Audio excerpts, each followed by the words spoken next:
Tell me what you think is sexy about a cowboy. His boots. His boots? His boots. That's the first thing that attracts you to a cowboy is his boots. Well, not the first thing. It depends on what he's got. Depends on what he's got. What do you find sexy in a cowboy? Same thing he does. Same thing he does, his boots? Uh-huh. I don't find cowboys attractive. Nobody. It's got to be something that attracts you to a cowboy. The size of their horse. Don't let me intimidate you because I'm a woman. Answer my question. You know, I hate cowboys. He hates cowboys. What do you find sexy in a cowboy? All cowboy boots. Isn't that something, you know, everybody I've asked that question to, every guy has said the same thing. Their boots. Right. They've said the Good-looking same thing. man in boots. Give your love to a cowboy man. He's gonna love you hard as he can. Give your love to a cowboy man.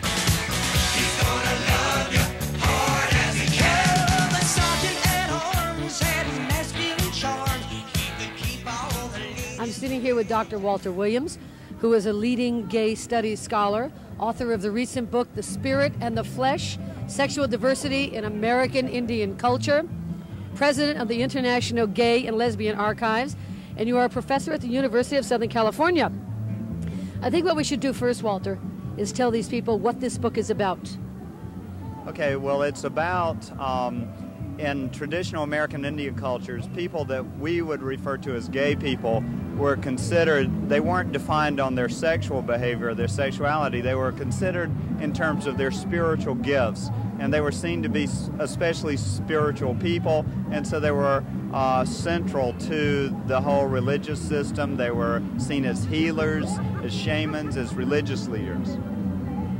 And they had quite high status within their families, within the society as a whole.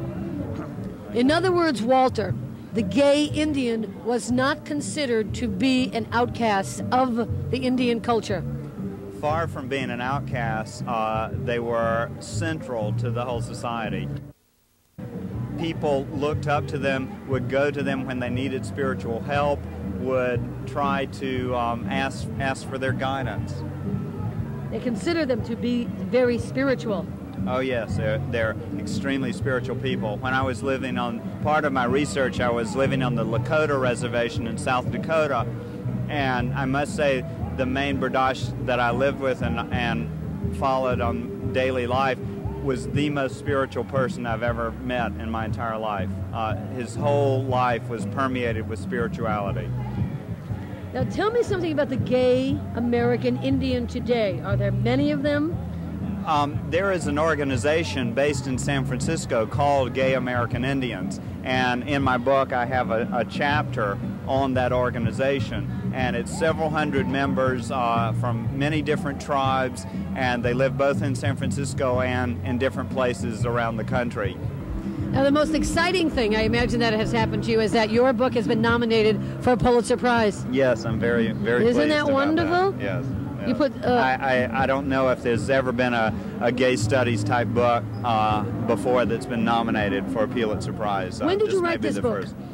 I started on it in 1980, and I really did most of my research living on various reservations in the Northern Plains in 1982, and then in 1983 I went to Yucatan in Mexico and did research among the Maya Indians down there, and I must say that this experience has been something that changed my life. It really gave me a whole different attitude toward being gay, toward seeing the role of gay people in society, and I think we have to look at our role in terms more than just our sexual behavior, but look in terms of the contributions that we can make to society, because this is what the emphasis is of the American Indian Society, that Bardashes have special contributions to make because we're special people, and so we should fulfill that potential, and instead of being considered an outcast or looked down upon, we should see that we have special spiritual gifts to give to everyone.